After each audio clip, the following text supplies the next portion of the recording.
Hello everybody and welcome back to TTS episode 2.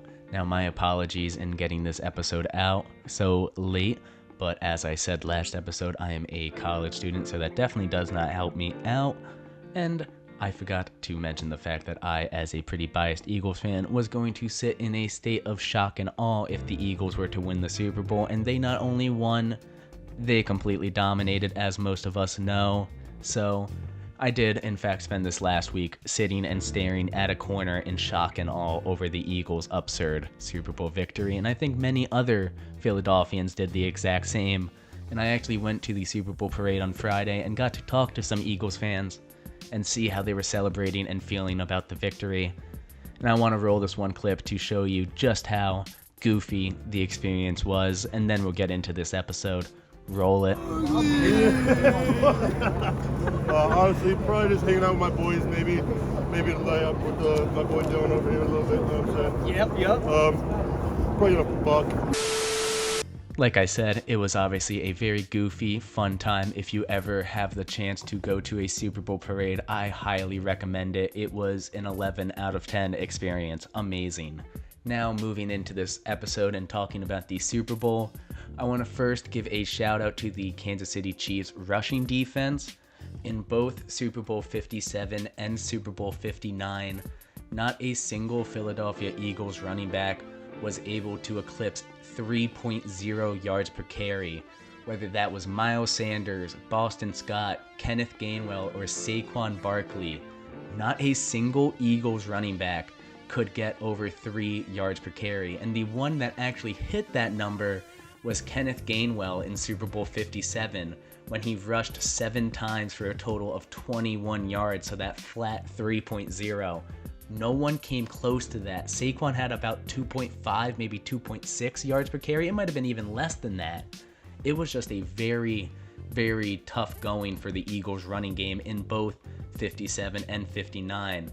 However, they didn't account for Jalen Hurts. Jalen Hurts was the rushing attack in both those games. In Super Bowl 57, Hurts rushed for 70 yards. In Super Bowl 59, he rushed for a Super Bowl record 72 yards.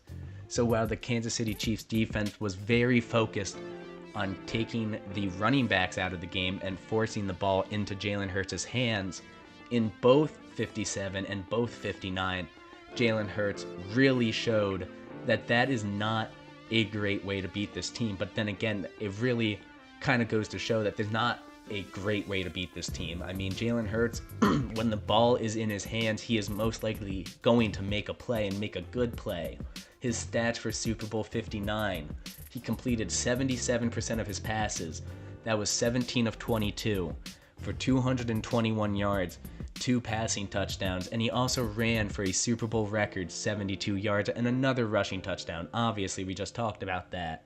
Now in Super Bowl 57, Jalen Hurts' stats were equally as impressive, but no one seems to talk about it.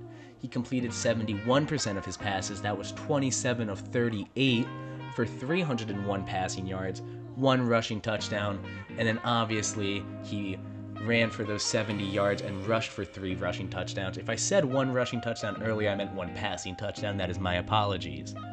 So as I said, despite the Eagles' running game and running backs getting really bottled up in both of these games, in the Super Bowl 57, the Eagles strayed away from their running backs as the combination of Miles Sanders, Boston Scott, and Kenneth Gainwell only got 17 total carries, while Jalen Hurts carried it 15 times in that Super Bowl. Now you look at Super Bowl 59, the combination of Saquon and Gainwell had 31 total carries, while Hurts had 11. So that was a really big difference there. Even though the running game wasn't doing amazing for the Eagles, they were still running it down the Chiefs' throat and getting the ball out of Hurts' hand. And obviously, you want it in his hand the way he was playing, but you don't want it all on him. And I think that balance that they showed really helped to just have such a dominant, legendary offensive performance. I mean, 34-0, and they just looked almost completely unstoppable up to that point. Every play that they had called seemed like it was working. It was just an incredible showing for Kellen Moore and the Eagles offense. And I'm interested to see what Kellen Moore can do in New Orleans. It's going to be a very interesting scenario down there. Now, moving on, talking about the Eagles, give them their flowers on defense. The Eagles' defensive line came into that game hungry. I think a lot of people seemingly forget about Super Bowl 57, how the Eagles' defensive line came in as one of the most historic units in NFL history in terms of the amount of sacks they had generated on opposing quarterbacks. In Super Bowl 57, that didn't matter at all, though. The defensive line for the Eagles seemingly disappeared. I mean, you can point at field condition all you want and talk about this and that, but the Eagles' defensive line did nothing that game.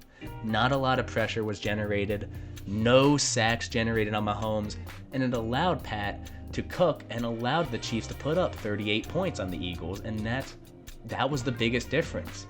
And I think that the D-line for the Eagles came in a little bit hungry just because of that game and with like an extra chip on their shoulder. Obviously, you go into the Super Bowl wanting to win it no matter what, but they had that prior embarrassment. And I think Vic Fangio knew that because obviously, as most of us know, the Eagles did not blitz at all the entire Super Bowl, but despite not blitzing, they still had a 40% pressure rate, which that stat will be talked about for years to come just because of the absurdity of it. That is something that not typically happens, like typically never happens, especially just the level at which they were generating the pressure. And that was the biggest difference in this game. I mean, the Eagles defensive line absolutely obliterated the Kansas City Chiefs offensive line, and it flustered Mahomes, and Mahomes had his worst passing performance in the first half of that Super Bowl in his whole career up to that point. He was 6 of 14, 33 passing yards, no touchdowns, and then obviously the 2 interceptions, the one being the Cooper DeJean pick 6. He just looked flustered. He looked lost.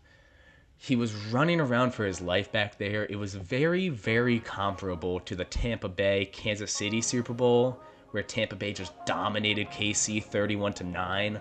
And in that game, Mahomes, once again, he was running for his life. He looked truly flustered. That is the only other game that I can point to in which Andy Reid and Patrick Mahomes both looked completely lost and completely out of their element. And it's very unlikely to see something like that happen again, especially because last time that happened, the Chiefs immediately invested in their offensive line and built up around him again. And I think that's exactly what's going to happen this time around.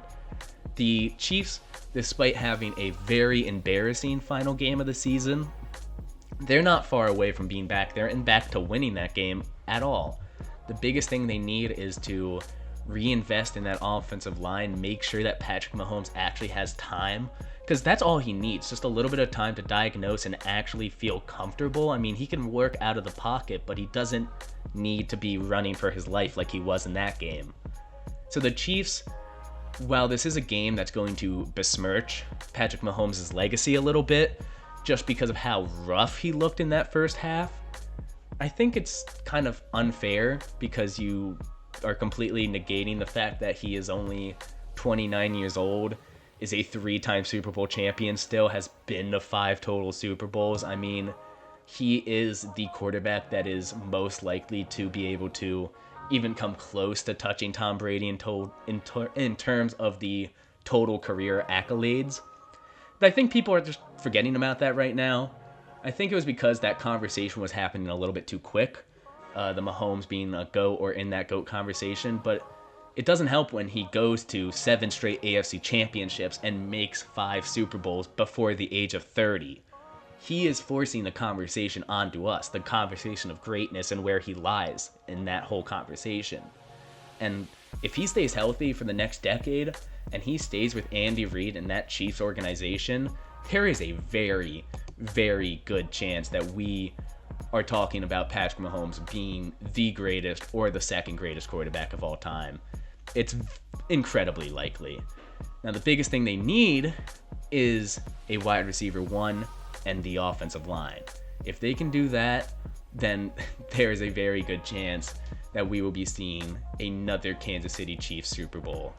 And I know not a lot of people want to hear that, but that is sadly most likely going to be the case. It's what happens when you end up having a generational quarterback, a quarterback that any team in the NFL would kill to have pretty much, besides a select few, one of them being the Eagles, because, you know, Jalen Hurts is amazing. But I digress. I think that I have rambled enough about this absurd Super Bowl game. Next episode, I'm going to dive back into some NBA trade deadline talk. That video should be out relatively soon. We'll see about that, though. Like I said, college schedule makes things crazy. If you made it this far into the video, though, please make sure to like and subscribe for more content just like this, and comment down below what move you want to see your team make in the impending 200 days of the NFL offseason. Have a great day, and I'll see you next time.